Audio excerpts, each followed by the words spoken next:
কাজল শেখকে লক্ষ্য করে ডিম। নানুরের বাসাপাড়া এলাকার এই ঘটনা। তৃণমূল বিধায়কের গাড়ি লক্ষ্য করে ডিম ছোড়া হয়। বীরভূম জেলা পুলিশ ও নানুর থানা পরিস্থিতি নিয়ন্ত্রণে আনে। নানুরে কাজল শেখকে লক্ষ্য করে ডিম ছোড়া হয়। হাসনের তৃণমূল বিধায়কের গাড়ি লক্ষ্য করে ডিম ছোড়া হয়। বীরভূম জেলা পুলিশ ও নানুর থানা পরিস্থিতি নিয়ন্ত্রণে আনে। যে ছবি এই মুহূর্তে আপনারা দেখছেন, কাজল শেখকে চোর চোর স্লোগানিং কাজল শেখের উদ্দেশ্যে কাজল শেখকে লক্ষ্য করে ডিম ছোড়া হয়। নানুরের বাসাপাড়া এলাকার এই ঘটনা।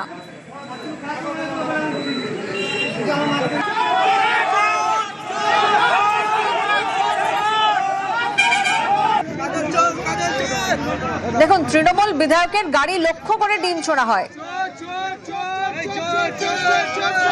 রাজ্যে পালাবদলের পর এই ছবি আমরা দেখেছি। একাধিক তৃণমূল নেতাদেরকে লক্ষ্য করে এলাকাবাসীর ক্ষোভের বহিঃপ্রকাশ ঘটে।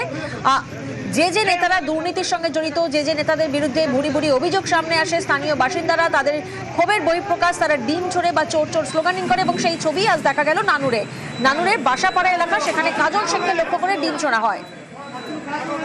ইন্দ্রজিৎ প্রতিনিধি রয়েছেন এই মুহূর্তে আমাদের সঙ্গে। ইন্দ্রজিৎ, যে ছবি আমরা দেখছি, তৃণমূল বিধায়কের গাড়ি লক্ষ্য করে ডিম ছোড়া হয়, ঠিক কি ঘটনা ঘটেছিল? তবে একদম যেটা বলে রাখবো, 27শে জুলাই নানুরে তৃণমূল কংগ্রেসের পক্ষ থেকে শহীদ দিবস পালন করা হয়ে থাকে। 2000 সাল থেকে এই শহীদ দিবস পালন করা। আজকেও তেমনটাই কাজল শেখ অর্থাৎ নানুরের যিনি তৃণমূল নেতা তথা যে বীরভূম জেলা পরিষদ তারপর সভাধিপতি, পাশাপাশি হাসন বিধানসভার বিধায়ক, তিনি যখন আজকে মাল্যদান করতে যান সেখানে, তখনই কিন্তু বেশ কিছু মানুষজন তার গাড়ি লক্ষ্য করে এবং তাকে লক্ষ্য করে ডিম ছুটতে শুরু করে। এবং পরবর্তী সময় স্থানীয় পুলিশ অর্থাৎ নানুর থানার পুলিশ প্রশাসন সেখানে উপস্থিত ছিল। এমনকি কাজল শেখের যে নিরাপত্তা রক্ষীরা তারাও কিন্তু সেখানে উপস্থিত হয়ে তারা তাকে সরিয়ে নিয়ে যায়। এবং কাজল শেখ সরাসরি অভিযোগ করছে যে এই ঘটনার সঙ্গে কোনোভাবেই বিজেপি কেউ যুক্ত নয়। বেশ কিছু এলাকার দুষ্কৃতীরা রয়েছে, তাদেরকে বেশ কিছু অর্থের প্রলোভন দেখিয়ে এই ঘটনা ঘটানো হয়েছে। এই ঘটনার সঙ্গে এলাকার বাসিন্দাদের কোনো ক্ষোভ নেই বা এলাকার বাসিন্দারা এই ঘটনার সঙ্গে যুক্ত নয়, এমনটাই কিন্তু জানাচ্ছে। পাশাপাশি ডিম ছোড়া পাশাপাশি কাজল শেখের নাম করে একদম বলা হয় যে কাজল শেখ চোর, এমনটাই কিন্তু স্লোগান ওই এলাকা থেকে উঠতে থাকে। ইতিমধ্যে পুলিশের পক্ষ থেকে বেশ কিছু জনকে আটক করা হয়েছে। তাদেরকে যে বাসাপাড়া ফাঁড়ি রয়েছে সেই ফাঁড়িতে নিয়ে যাওয়া হয়েছে।